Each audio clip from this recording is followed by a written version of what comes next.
Hi there, welcome to the channel or welcome back. I'm Angela and today I have something a little bit different for us to talk about. A couple of years ago, it was either a birthday or a Christmas gift, I forget which, my husband got me a color analysis. And I had looked at a couple of different analysts and finally decided on a woman named Annie Wickham. She's out of the UK. I'll link her below in case you guys are interested in learning more about her. But I did have the analysis done, and I did a whole video talking about the process and the results. I will link that either up here or below and encourage you to watch that just to get more detail of the background. But what I'd like to share with you today is how has my color analysis kind of held up over these past 2 years. What changes have I made to the clothes that I wear, to makeup, hair, styling, and everything like that, jewelry. So if you're ready, let's jump in. Regarding clothing, I have found that I have made some changes to what I wear based on the color analysis. I never did really wear a whole bunch of just stark white, but I did have one or two white tops in my closet. And I'm finding that I no longer kind of gravitate towards those just because a bright white is not one of my best colors. I'll keep my colors little color wheel chart up here so you guys can refer to that probably through the whole video as I talk. It might be a little more, make sense to you a little bit more if I do that. So my white version is more of a cream color, off-white, oyster even. So when I do want to wear something that light, that's kind of what I'll gravitate towards. You can see this headband that I'm wearing. This is a good example of what one of my lighter colors would be. It's more of a warm kind of cream colored. And then so eliminating the white clothes wasn't a big deal, and it wasn't a hardship for me because I didn't have that many. On the other end of the spectrum, I did have a lot of black clothing, pants, tops. I loved black clothing. And when my hair was blonde, which we'll talk more about hair here in just a moment, I kind of thought that black was one of my colors. I thought, well, it looks good on me. And it turns out it's really not one of my best colors, being more of a warm season.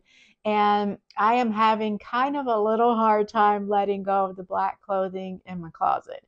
And while I have gotten rid of some things that like black tops, especially that I really didn't wear much anyway, I do have two or three black tops that are kind of lingering just because I love the style of them. I love the way they fit. And I'm kind of thinking what I might try to do with those is just dissect them and use them as a pattern to make a top in a suitable color, but it'll still be that same style and fit. So I'm kind of got that on the back burner. And maybe even harder than eliminating the black tops is I do have probably 3 or 4 pairs of shoes that are black, and I love them.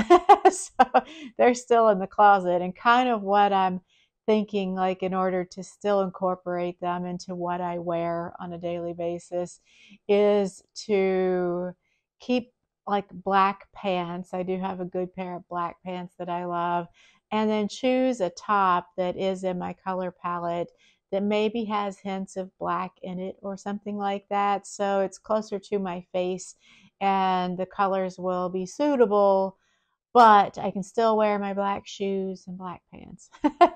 These are by far not the worst problems in the world to have, but as I do find myself getting more into sewing and trying to dress a little more stylishly, I do kind of not grapple, but kind of think about these decisions and try just to make the best choices that I can for my best appearance overall or presentation. So with cream and oyster, that would replace white in my wardrobe.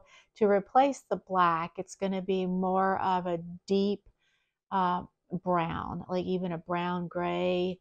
or even a dark charcoal gray was in my color palette. Even though I'm not crazy about the color gray, I do tend to like browns more than grays. You can see I'm wearing this kind of bundled up in this brown scarf today because our weather has kind of plummeted and it's a little chilly here. But before, I think before I had this analysis done, I didn't really have too many brown clothes.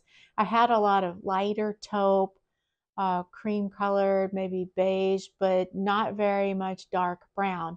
And so that's one thing that's kind of changed in my clothing rotation. I'm trying to incorporate more of the browns. Browns of all shades pretty much are in my color palette. So that was kind of a nice little change up. And it kind of gave me permission to experiment with some of the other colors. I've got some notes here that I'm going to check periodically. So if I'm looking down, it's just to check the notes. I used to wear a decent amount of red, just like pure straight red. And it turns out that's not like one of my best colors.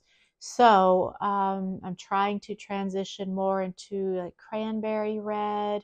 It kind of falls like I could do either more of a like a deep pinkish red, or on the other end, more of a brownish red. So I'm kind of leaning towards those now instead of like a straight true red.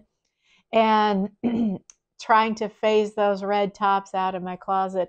There's one, it's kind of like a little blazer that I have that's a red. And it's not bright fire engine red, but it's definitely a true red.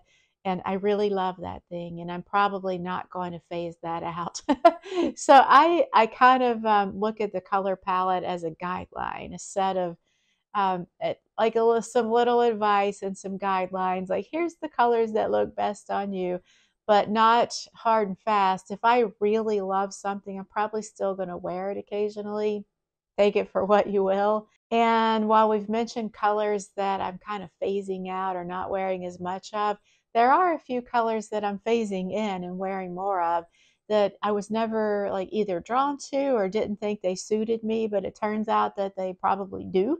And one of those are turquoise blues, like any of the blue greens or turquoise-ish kind of blues. And navy, I've worn navy, like this top is kind of a dark navy. So I've always kind of worn like the deeper blues a little bit, but never was into more of the lighter blues or green blues. So that is something that's kind of really fun to play with now. And then the second one is adding some deep purples into my wardrobe. I like the color purple, I just never wore much of it. So I'm trying to add that in a little bit.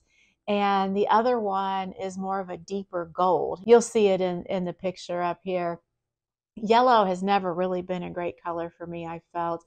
And a true yellow or a pale yellow, in fact, isn't a good color for me. But it looks like, according to the analyst, I can like get away with more of a deeper gold. So that's been really fun. And I did add that color into my capsule wardrobe that I worked on all throughout this year. So that was really fun to kind of add in a color that I thought that I really shouldn't be wearing. Some of the colors that are like the worst colors for me are like bright orange, black, any of the really neon colors, because I have more of like a soft palette. And I guess I should have said what the final like result was. I fell into the soft autumn spectrum. So soft being a more muted colors and autumn being like slightly warmer colors. I can get away with some of the softer cool colors too. And regarding makeup, so I haven't made too many changes to my makeup, and I don't tend to wear a whole lot of makeup like to begin with. I would say that the two biggest changes that I've made are to switch from a black mascara to a brown or a brown black. Sometimes that can be hard to find, and I have yet to find a good brown or brown black that's in a waterproof mascara.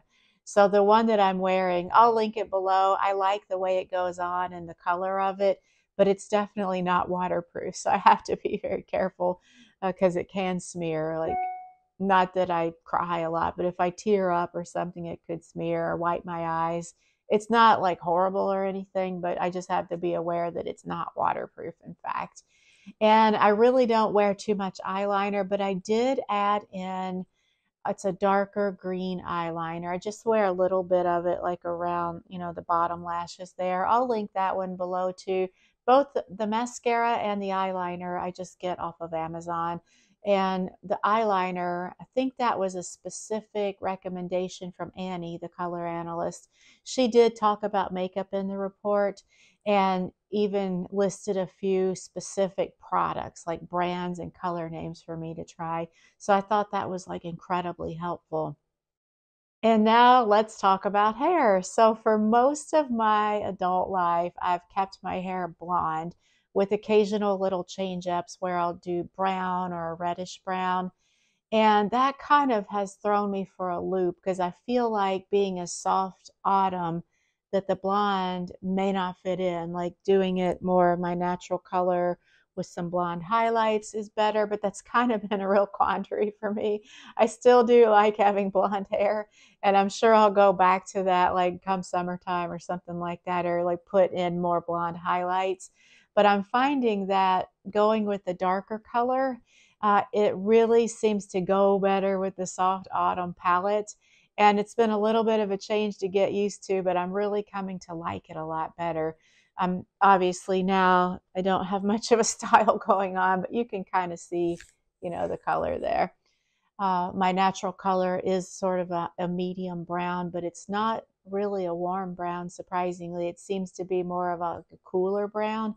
But anytime I lighten it or put highlights in, it tends to bring out like a reddish tinge to it, which is quite interesting and sometimes a little bit frustrating, but I've learned to embrace it and just go with it. And it turns out it really fits into the soft autumn color palette.